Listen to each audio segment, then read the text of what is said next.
Hello, good morning. Durga Pal ma'am की class में आप सबका स्वागत है। Good morning students, welcome back to Durga Pal ma'am's class. कैसे हैं आप सभी लोग? आज की क्लास में हम पढ़ने जा रहे हैं एक कहानी, यह भी मन्नू भंडारी जी की रचना, जो कि आपकी क्षितिज भाग 2 में, क्लास 10th क्षितिज भाग 2 में 12वां चैप्टर है और गद्य खंड का ये आपके लिए तीसरा चैप्टर है।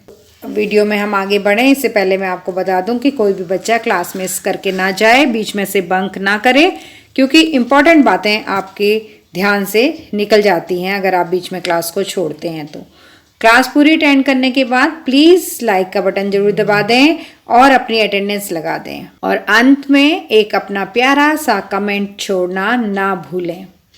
तो ज़्यादा समय नहीं लेती हूँ, सीधा शुरू करते हैं। एक कहानी यह भी, और आज की क्लास में हम पढ़ेंगे एक कहानी यह भी के प्रश्न अभ्यास। और मैं बता दूं कि मैंने सारे प्रश्न लिए हैं इस क्लास में, रचना और अभिव्यक्ति के प्रश्न में लिए हैं। रचना और अभिव्यक्ति के प्रश्न आपको कहीं और नहीं मिलेंगे, ये सिर्फ आपको दुर्गा पाल मैम की क्लास में मिलेंगे, और इसके लिए आपको दुर्गा पाल मैम की क्लास सब्सक्राइब कर लेनी चाहिए ताकि आपको सारे प्रश्नों के उत्तर मिल जाएं। दूसरी बात, मेरी क्लास में आपको सारे प्रश्नों को एक्सप्लेन करके समझाया जाता है ताकि आप इन प्रश्नों के उत्तरों को रटें नहीं, बल्कि सिर्फ समझें और खुद से भी उत्तर लिखने में सक्षम हो जाएं, ताकि आपको आंसर की नकल ना करनी पड़े और आप खुद ही लिख लें। तो बढ़ते हैं आज की क्लास में। पहला प्रश्न है, लेखिका के व्यक्तित्व पर किन किन व्यक्तियों का किस रूप में प्रभाव पड़ा? तो पहले तो किन किन व्यक्तियों का, तो लेखिका के व्यक्तित्व पर मुख्य रूप से 2 व्यक्तियों का प्रभाव पड़ा था। एक उनके अपने पिताजी का और दूसरा उनकी हिंदी की प्राध्यापिका का, जिसका नाम था शीला अग्रवाल। तो उनके पिताजी का क्या प्रभाव पड़ा देखते हैं। लेखिका के व्यक्तित्व को बनाने बिगाड़ने में उनके पिताजी की बहुत बड़ी भूमिका थी। एक और तो पिताजी के कारण ही लेखिका के मन में हीन ग्रंथियों का जन्म हुआ और उन्होंने ही लेखिका को शक करने की प्रवृत्ति भी दी हुई। दूसरी ओर उन्होंने लेखिका को विद्रोही और देश और समाज के प्रति जागरूक भी बनाया। पिताजी ने ही उन्हें रसोई घर से दूर रखा था, उन्हें कहा था कि यहाँ मत जाओ, ये भटियार खाना है, तुम्हारी सारी प्रतिभा जलकर राख हो जाएगी। उन्हें सामान्य गृहस्थी से बहुत दूर रखा और उन्होंने ये सुनिश्चित किया कि उनकी बेटी जो है एक प्रतिभाशाली व्यक्तित्व बनकर उभरे। लेखिका को देश के प्रति जागरूक करने में भी उनके पिताजी का महत्वपूर्ण योगदान रहा है। हिंदी प्राध्यापिका का क्या प्रभाव पड़ा? हिंदी प्राध्यापिका शीला अग्रवाल ने लेखिका को न केवल कुछ पढ़ने की बजाय चुन करके पढ़ना सिखाया। उन्हें ये बताया कि किताब को कैसे चुनते हैं कि कौन सी किताब हमें पढ़नी है, बल्कि उन्हें साहित्य की ओर बहुत ही प्रभावी रूप से उन्हें साहित्य की तरफ धकेला कि साहित्य क्या है, इसे सीखो, जानो, पढ़ो और लिखना भी शुरू करो। लेखिका को क्रियाशील, क्रांतिकारी और आंदोलनकारी बनाने में उनकी जो प्राध्यापिका थी शीला अग्रवाल, उनका बहुत बड़ा हाथ था। लेखिका के मन में पहले से ही कुछ बातें थी, वो देश के लिए कुछ करना चाहती थी और लेखन का कार्य भी वो करना चाहती थी। ये बातें उसके मन में बचपन से थी, लेकिन इन बातों को लेखिका के मन में बाहर मूर्त रूप देना, इन विचारों को जीवित करना शीला अग्रवाल ने ही किया। उन्होंने उन्हें इतना ज़्यादा प्रेरित कर दिया, इतना ज़्यादा उत्साहित कर दिया कि लेखिका के मन में देश प्रेम की भावना अपने आप ही जाग उठी। दूसरा प्रश्न है, इस आत्मकथ्य में लेखिका के पिता ने रसोई को भटियार खाना कहकर क्यों संबोधित किया है? पहले मैं आपको आत्मकथ्य का मतलब बता दूं। आत्मकथ्य का मतलब है अपने बारे में कही गई बात। आपने ऑटोबायोग्राफी और बायोग्राफी शब्द इंग्लिश में सुने होंगे। बायोग्राफी का मतलब होता है आत्मकथा, किसी के जीवन की कहानी, और ऑटोबायोग्राफी का मतलब होता है अपनी स्वयं के जीवन की कहानी। तो यहाँ पर आत्मकथ्य है, ये अपने बारे में अपनी कहानी कहना, इसे आत्मकथ्य कहते हैं। तो इस आत्मकथ्य में लेखिका के पिता ने भटियार खाना किसे कहा है? लेखिका के पिता ने रसोई को भटियार खाना कहा। क्यों कहा? क्योंकि उन्हें पूरा विश्वास था कि रसोई घर में जो भट्टी जलती है, गैस जो चूल्हा जलता है, उसके आसपास जो भी मनुष्य रहता है उस मनुष्य की सारी प्रतिभा उसी भट्टी में जल करके खत्म हो जाती है। उनका मानना यह था कि रसोई घर में वही लोग जाते हैं जो निकम्मे होते हैं, जो जिनके अंदर कोई भी गुण नहीं होते, जो बिल्कुल बेकार हैं, और वो लोग वहां पर जाकर सिर्फ शोर मचाते हैं और कुछ नहीं करते। शोर मचाने के अलावा उनका दूसरा कोई काम ही नहीं है। उनका मानना यह भी था कि वहां पर मनुष्य की प्रतिभा का विकास नहीं होता है, सिर्फ उसका विकास घटता ही घटता है। उन्हें लगता था कि व्यक्ति की जितनी भी क्षमता होती है कार्य करने की, वो अपनी क्षमता को सारा वहां भट्टी में झोंक देता है और सारी क्षमता खत्म हो जाती है। वो सिर्फ इतना रह जाता है भटियार खाने में जाने वाला इंसान कि खाना बनाए और खिलाए, बस यही उसका काम रह जाता है। इसीलिए वो रसोई को भटियार खाना कहते थे और लेखिका को उन्होंने उससे हमेशा दूर रखा था। तीसरा प्रश्न है, वह कौन सी घटना थी जिसके बारे में सुनने पर लेखिका को ना अपनी आंखों पर विश्वास हो पाया ना अपने कानों पर। क्या हुआ था कि लेखिका के आंदोलनकारी व्यवहार से तंग आकर के उनके कॉलेज की जो प्रिंसिपल थी, उन्होंने लेखिका के पिताजी को एक लेटर लिखा और लेटर लिख करके उन्हें कॉलेज में बुलाया। लेटर में लिखा था कि हम आपकी बेटी पर अनुशासनात्मक कार्यवाही कर रहे हैं। डिसिप्लिनरी इशू था, डिसिप्लिन से संबंधित इशू था उनका कि ये डिसिप्लिन तोड़ रही हैं। लेखिका के पिताजी तो पहले ही मन्नू से बहुत परेशान थे। उनको पता था कि उनकी बेटी बहुत ही विद्रोही है, मतलब कोई भी बात वो मानती नहीं है। उन्हें लगा कि जरूर इस बार तो इस लड़की ने कुछ ऐसा काम कर दिया है कि मुझे कॉलेज में जाकर के बहुत अपमानित होना पड़ेगा, इसलिए प्रिंसिपल ने मुझे बुलाया, मुझे वहां जाकर अपना सिर झुकाना पड़ेगा। इसलिए उन्हें बहुत गुस्सा आ गया और बड़बड़ करते रहे घर में और फिर कॉलेज गए मिलने के लिए। लेखिका को बहुत डर लगा कि पिताजी कॉलेज गए हैं, जाने वहां कौन सी शिकायत मिलेगी और पिताजी आकर के तो मेरी अच्छी खबर लेंगे। तो वो सारा दिन तो घर में आई नहीं, छिपी रही। लेकिन जब वो घर आई और उनकी माँ ने बताया कि तुम्हारे पिताजी तो बहुत ही खुश हैं, तो उन्हें ना अपनी आंखों पर विश्वास हुआ और ना कानों पर। कॉलेज में जाकर जब उसके पिताजी को पता चला कि उनकी बेटी को सब लड़कियां बहुत पसंद करती हैं और लड़कियां प्रिंसिपल की बात नहीं मानती हैं, केवल उसी के संकेत पर चलती हैं, इसलिए प्रिंसिपल के लिए कॉलेज चलाना मुश्किल हो गया है। तो ये सुनकर पिताजी गर्व से फूले नहीं समाये, वे गदगद हो गए। उन्होंने प्रिंसिपल को उत्तर दिया, स्वतंत्रता संग्राम में भाग लेना पूरे देश की आज पुकार है, इस पर कोई कैसे रोक लगा सकता है भला।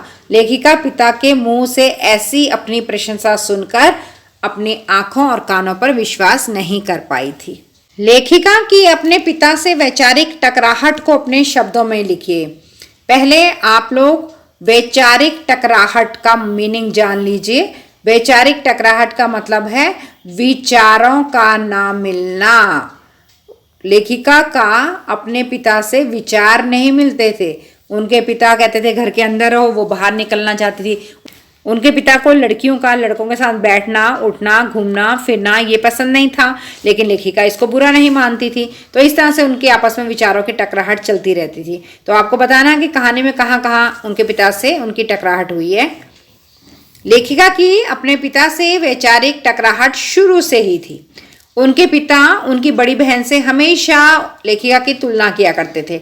बड़ी बहन देखने में गोरी चिट्टी थी, अच्छी सुंदर थी, लेकिन लेखिका जो थी वो सांवले रंग की थी। तो उनके पिताजी बड़ी बहन की तारीफ करते, जिसका नाम सुशीला था, उसकी तारीफ करते थे। इसलिए लेखिका के मन में हीन भावना आ गई थी। अब उनके घर में राजनीतिक पार्टियों के लोग आकर जमा करते थे, मीटिंग्स होती थी, बहस होती थी। लेखिका के पिताजी लेखिका से कहते थे कि तुम भी यहाँ पर बैठो और बैठ करके सुनो कि देश में क्या क्या हो रहा है।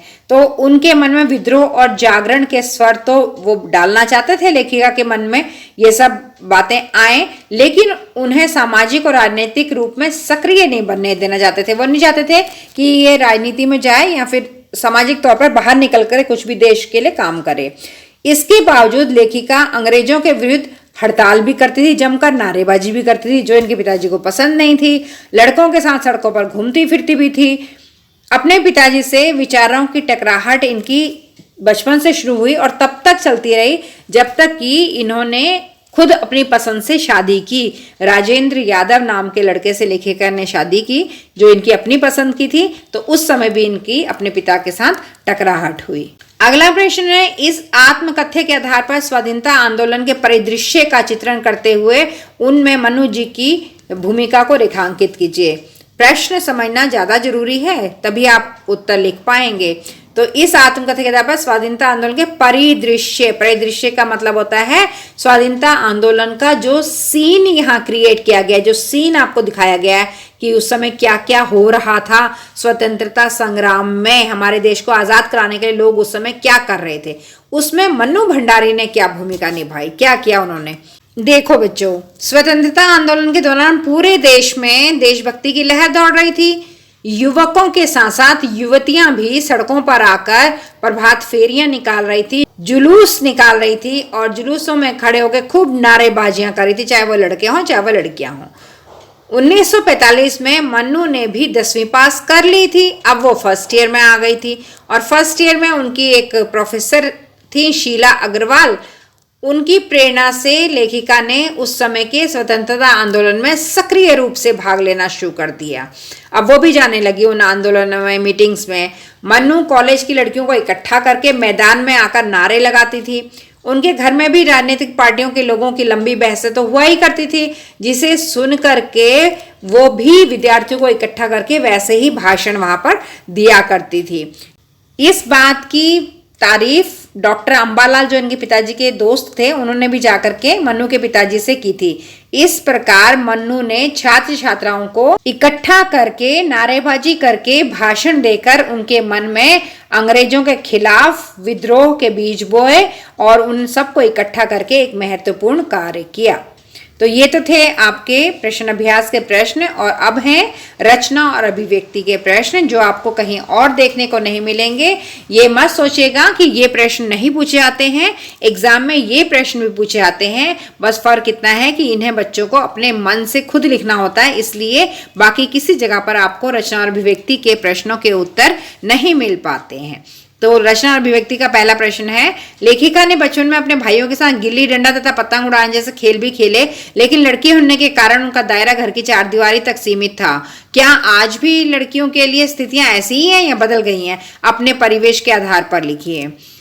देखिए, आजकल तो स्थितियां ऐसी रही नहीं है, स्थितियां बदल गई हैं। लड़का और लड़की आजकल बहुत ज़्यादा घरों में समान हो गए हैं। बहुत कम घर ऐसे रह गए जहाँ पर लड़के और लड़कियों में अभी भी अंतर किया जाता है। लेकिन जिस समय मनु भंडारी का टाइम चल रहा था, मनु भंडारी के समय पर लड़कियों और लड़कों में बहुत अंतर किया जाता था। उस समय लड़कियों का दायरा सिर्फ घर के अंदर रहता था और लड़के तो कहीं भी जा सकते थे। लेकिन आज परिस्थितियां बदल गई हैं। लड़कियां चाहे खेल कूद में हों, चाहे पढ़ाई में हों, चाहे नौकरी में हों, सभी जगह जाती हैं। और आजकल के माता पिता को भी पता है कि लड़कियों को भी लड़कों जितनी छूट देनी है, तभी वो अपने पैरों पर खड़ी हो पाएंगी। आज अधिकतर विद्यालयों में, महाविद्यालयों में लड़के लड़कियां साथ ही पढ़ रहे हैं। आप लोग भी मेरे ख्याल से कोएड में ही पढ़ते होंगे, और खेलने कूदने घूमने फिरने के लिए भी आज लड़के लड़कियां स्वतंत्र हैं। आज लड़कियां घर की चारदीवारी के अंदर नहीं रहती हैं, वो बाहर निकल आई हैं, क्रिकेट खेल रही हैं, टेनिस खेल रही हैं। क्योंकि इसमें तो हम कई एग्जाम्पल भी ले सकते हैं अपने देश के, जैसे सानिया मिर्जा, साइना नेहवाल, मैरी कॉम, दीपिका पल्लिकल, दीपिका कुमारी। ये बहुत सारी लड़कियां हैं जो बहुत अच्छा खेल रही हैं और देश के लिए नाम भी कमा रही हैं। अगला प्रश्न है, मनुष्य के जीवन में आस पड़ोस का बहुत महत्व होता है। महानगरों में रहने वाले लोग प्राय पड़ोस कल्चर से वंचित रह जाते हैं। इस बारे में अपने विचार लिखिए। मनुष्य के जीवन में आस पड़ोस का बहुत महत्व होता है। ये तो आप लोग भी अनुभव करते होंगे कि आपके पड़ोसी कैसे हैं। ये चीज बहुत मायने रखती है हमारे जीवन में। किसी भी मुश्किल में पड़ोसी ही सबसे पहले काम आता है। लेकिन आजकल ना शहरों में बहुत बड़ी ये विडंबना है, दुर्भाग्य है सभी लोगों का, कि कोई किसी से वास्ता ही नहीं रखता। पड़ोस के घर में कितनी बड़ी से बड़ी दुख की बात हो जाए, सुख की बात हो जाए, लेकिन सब लोग अपने कामों में व्यस्त रहते हैं। आजकल हस्बैंड वाइफ दोनों नौकरी करते हैं, पति पत्नी दोनों काम पर जा रहे हैं, तो उन्हें पड़ोसी से मुलाकात करने का समय ही नहीं है। अपने बच्चों को वो किसी के घर जाने नहीं देते हैं। बड़े शहरों में लोग पड़ोस कल्चर से वंचित हैं। लोग अपनी कोठियों में या अपने फ्लैट्स में बंद हो जाते हैं। एक दूसरे के प्रति कोई संवेदना भी नहीं रखते हैं, ना उनके दुख में शामिल होंगे ना उसके सुख में शामिल होंगे। इस कारण मनुष्य हृदय से ना तो उदार बन पा रहा है, ना उसके हृदय में कोई विशालता आ रही है, ना हम लोग हंसी ठाके मार पाते हैं, ना ही हमारे मन में कोई खुशी होती है। क्योंकि जितना भी देखिए बेटा, आप लोग भी जितना स्कूल में आते हैं उतना ही एक दूसरे से बात कर पाते हैं, मिल पाते हैं, हंसते हैं, खेलते हैं। घर जाने के बाद कोई पड़ोसी बिल्कुल भी आप लोग पड़ोसी से ना मिलते हैं, ना बात करते हैं, ना आपको पता है उनके घर में क्या हो रहा है, ना उन्हें पता है कि आपके घर में क्या हो रहा है। हम लोग सब कट गए हैं और अपने घर की चारदीवारी के अंदर बंद हो गए हैं, जिससे हमारी बहुत सारी खुशियां अधूरी रह जाती हैं। अंतिम प्रश्न इस पाठ का, लेखिका द्वारा पढ़े गए उपन्यासों की सूची बनाइए और उन उपन्यासों को अपने पुस्तकालय में खोजिए। इस तरह का प्रश्न तो वैसे आपके एग्जाम में नहीं पूछा जाएगा, फिर भी मैंने यहाँ पर आपके लिए लिस्ट बनाकर दी है कि लेखिका ने कौन कौन से उपन्यास पढ़े थे। उन्होंने पढ़ा सुनीता, शेखर एक जीवनी, नदी के द्वीप, त्यागपत्र और चित्रलेखा, और साथ में उनके लेखकों के नाम भी दिए हुए हैं जिस भी लेखक ने इस उपन्यास को लिखा। उपन्यास का अर्थ मैं आपको बता दूं कि उपन्यास क्या होता है, एक जिसे इंग्लिश में आप नोवेल कहते हैं। उपन्यास एक लंबी कहानी है जिसके बहुत सारे भाग होते हैं। ये जो प्रश्न है इसके नीचे मैंने लिखा हुआ है कि विद्यार्थी खुद करें, और ये प्रश्न आपसे बिल्कुल भी नहीं पूछा जाएगा, इसलिए मैंने इसको इस क्लास में इंक्लूड नहीं किया है। तो अंत में हम इस क्लास के उम्मीद करती हूँ कि आपको सभी प्रश्नों के उत्तर अच्छे से समझ आए होंगे। अगर आपने क्लास को ध्यान से अटेंड किया है तो आप अब खुद से आंसर अपनी कॉपीज में लिख सकते हैं और एग्जाम में भी आपको कहीं कोई परेशानी नहीं होगी। और अगर कहीं कोई चूक आपसे हुई है, कहीं आपका ध्यान भटका है, तो प्लीज़ एक बार फिर से इस क्लास को अटेंड कर लें और लाइक का बटन दबा दें। अपना प्यारा सा कमेंट जरूर छोड़ें। आपको पहली बार में समझ में आया या आपने 2 बार इस क्लास को अटेंड किया है, ये मैसेज जरूर डालें। आप किस स्कूल से हैं और किस जगह से ये क्लास अटेंड कर रहे हैं। अगली क्लास के लिए बने रहें दुर्गा पाल मैम की क्लास में। तब तक के लिए thank you. Please like, share and subscribe my channel and don't forget to drop a lovely comment. Thank you.